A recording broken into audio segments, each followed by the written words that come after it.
So when we're talking about games that are possibly game of the year contenders, Spider-Man 2 feels like a sure thing to at least be one of those games that are absolutely positively going to be nominated for the best game of 2023. Now, this past weekend, I completed Spider-Man 2 on the PlayStation 5, and I'm going to give you my thoughts in this official final review of Spider-Man 2. So if you're new to the channel, please do me a massive favor, smash that thumbs up and subscribe button for all future content here on the channel. Now, a few days after the game's release, I did a first impressions video here on the channel, and today I want to go over my final thoughts on the game. Now, this video may and probably will consist of spoilers because I want to get into the nitty-gritty. I want to get into the story plot details, everything that is involved in this game, because there is so much to unpack and talk about that I just don't want to have to tippy-toe around certain topics. So if you haven't beaten the game yet, please come back later. If you don't care about spoilers, then hey, stick around. I hope you guys enjoy the video. So Spider-Man 2 is absolutely breathtaking. Like I said this in my first impressions video, I want to say it again. Big round of applause to Insomniac, because they are like the #1 studio for Sony right now. Like, this studio just keeps putting out banger after banger, and it doesn't take them 5 to 6 years to do it. Where you look at something like Naughty Dog, and they haven't really done anything since Last of Us 2 other than a remaster. And I know Santa Monica did like God of War and everything, but look how long it's been taking in between development cycles, where Insomniac, just in the PlayStation 5 era alone, gave us a Spider-Man 1 remastered, Miles Morales, Ratchet and Clank, Spider-Man 2, and the Wolverine that's going to be coming out here very soon within the next year or two. Like, they are constantly putting out bangers, and it's not taking a long development cycle to do so. They're very old school that way, and they're very dependable. So when you're looking at the top development teams over at Sony, I think everybody just needs to kind of give a round of applause to Insomniac. And when you look at Spider-Man 2, this game looks like it's been in development for 5 to 6 years. Yes, there's a couple little bugs and stuff like that. I had the game crash on me twice, but it wasn't anything that took away from my enjoyment. I just quit out of the game, went back into the game, and jumped right back into it. The graphics in this game is absolutely phenomenal. Like, this game visually looks good. Not all the character models look great. Like, I'm not gonna sit here and say that like Mary Jane looks fantastic. Like, some of the character models do look kind of bad, but that is something that I'm willing to just forgive because everything else looks good. New York City looks alive when the sun is setting and is shining upon New York City. It looks so photorealistic, and it's absolutely stunning that you could just sit on top of a skyscraper and just watch as the sun sets. This game has so much going for it. It takes the premise of the first Spider-Man game and it multiplies it by like 20. This game is just bigger, badder, and better in every single way. I want to get into the story of the game because I think that that is the most important part. Yes, the mechanics are all great. I'm going to talk about, the gliding suit and all that, but I want to talk about the story of the game. The story of the game is really the bread and butter of the overall experience, because if you are not liking these characters, then you have no emotional connection. I cared about everybody. I cared about Peter. I cared about Miles. I cared about MJ. I cared about the relationship between Peter and Harry. One thing that I was afraid of was what they were going to do with Venom, because I feel like Venom hasn't been handled very well other than the comic books and cartoons. Like, you saw what Venom was in the Spider-Man 3 Sam Raimi movie. It wasn't good. Then they did the Venom standalone movies, and a lot of people enjoy them, but to me, that's not Venom. Like a turd in the wind.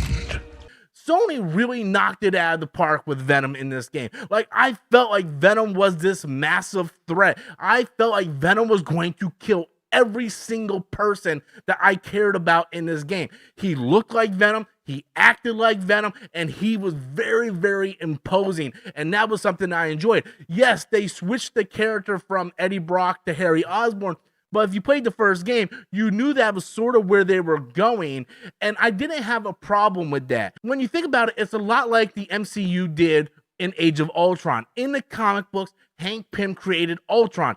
In the MCU movies, in Avengers Age of Ultron, it was Tony Stark that created Ultron, and it fit the story that they were telling. I don't have a problem with a game taking the source material and changing it if it fits the story that they're trying to tell. In Spider-Man 1, we saw Norman Osborn trying to save his son Harry from whatever sickness this is, and it made sense that they would use the symbiote suit, and again, it would become Venom. Harry would become Venom. It didn't make any sense, however, if they introduced Eddie Brock out of nowhere just because Eddie Brock is Venom in the comic books.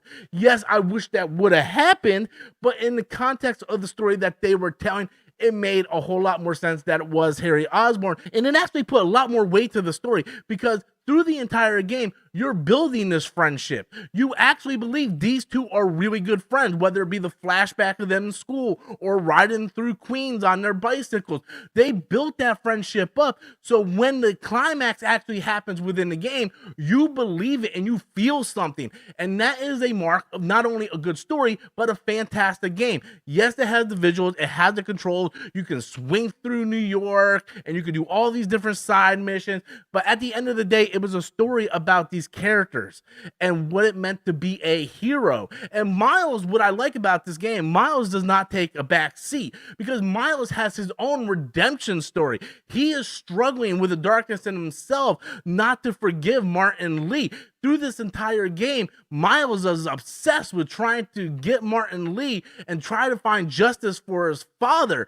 And toward the end of the game, he gets that redemption for both those characters. And it's a very emotional story between Miles and dealing with the person that killed his father, took his father away. There was a lot going on in this game. And Insomniac, just like they always do, found a very perfect balance between gameplay and telling a fantastic story. The boss battles in this game is like second to none. I haven't seen boss battles on an epic scale like this since early God of War games. Like, these things were like just spectacles to behold. These boss battles weren't just fun and engaging, but they were just fantastic to sit back and look at. And the best part was they weren't just videos. They weren't just CGI movies.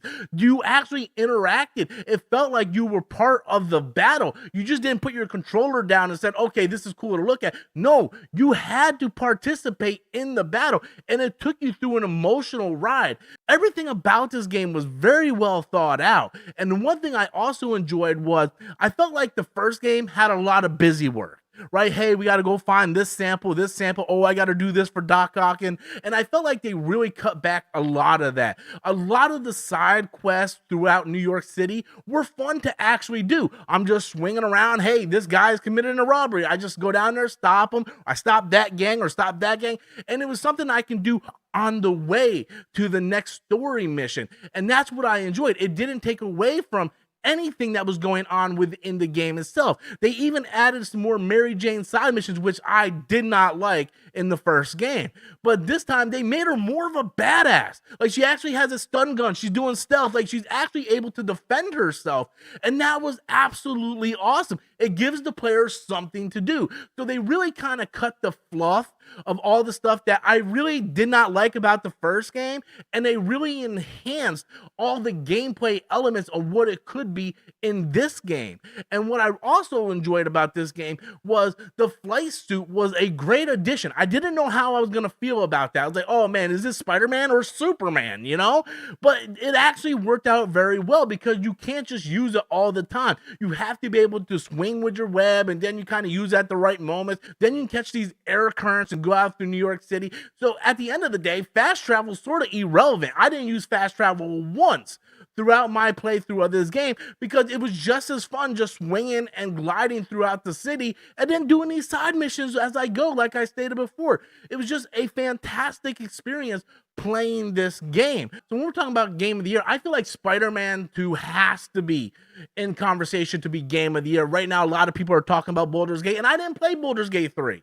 You know, it's a game I very much want to play. I haven't had a chance to play it yet. I heard it's really, really good, but I heard it also has its own share of problems.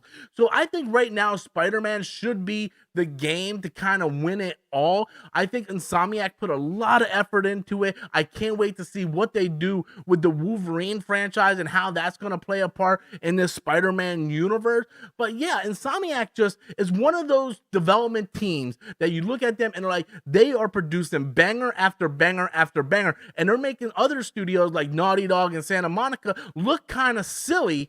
And that, to me, I feel like, man, that is that is something that they need to step up on, because Insomniac is like holding PlayStation and bringing them across the finish line every single time, because they just keep putting out great video games. And that's why we buy these consoles, is to get great video games, a great experience. So Spider-Man, in closing, Spider-Man 2 was absolutely amazing, and I had a fantastic time playing this game. I highly recommend it for anyone that is just saying, hey, you know what, is this game as good as the first one? Is it really worth the money? Yes, it's absolutely worth the money. It's fantastic. I think it should win Game of the Year. Don't know if it's going to. It's going to be a battle between that and Baldur's Gate and maybe Tears of the Kingdom.